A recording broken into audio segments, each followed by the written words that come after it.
it's time to look at what you are dragging with you. Any fear, anger, bitterness, unforgiveness, insecurity, jealousy, envy, or hate does nothing but weigh you down. In spite of those uncomfortable circumstances, watch what you are choosing to carry in your heart.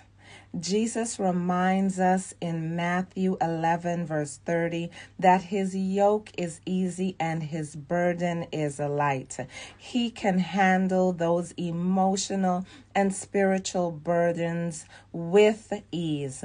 Releasing doesn't come naturally for us, but Jesus offers rest for the souls of all who are weighed down and weary if they will take on his yoke.